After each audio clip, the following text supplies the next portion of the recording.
guys, welcome to First Listen, my new series in place of new music reactions where I take a relatively new song and quickly give you guys my straightforward initial opinions on it. This series is inspired by the Quickies series from Your Movie Sucks, and I think this is a better way for me to keep my finger on the pulse of the zeitgeist, since it gives me more time to form a more concrete initial opinion before putting it out there.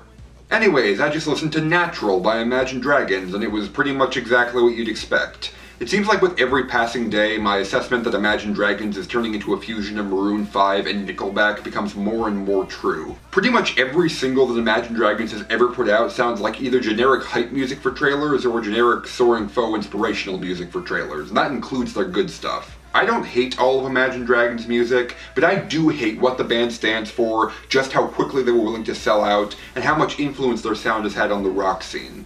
To be clear, I don't think badly of them for their songs being used in commercials, I think badly of them because it's obvious that that's what they're aiming for. Much like Maroon 5, they define their worth as a band entirely by sales data rather than by artistic merit. They've essentially turned into a more energetic ex-ambassadors by this point.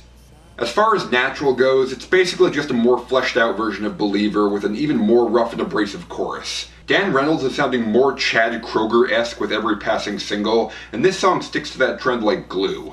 The lyrics, in typical Imagine Dragons style, are nothing but filler that's energetic only through the delivery without even bothering to reach Fall Out Boy levels of ludicrous nonsense. In pretty much every conceivable sense, this is just Believer again, and it did not at all surprise me to see that this was made specifically to be a theme song for ESPN's college football season.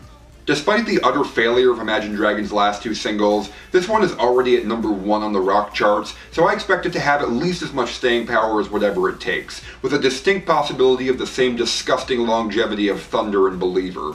I personally can't bring myself to hate this too much, since I've always been a sucker for pump-up anthems, and at least this does have more energy and dynamic variation than the vast majority of other popular songs right now. However, I will fully admit that while this isn't the worst single that Imagine Dragons has ever put out, it's probably their most tired, predictable, and lazy. If you absolutely hate this song, then I completely understand that, and I'm gonna put this one in the meh tier.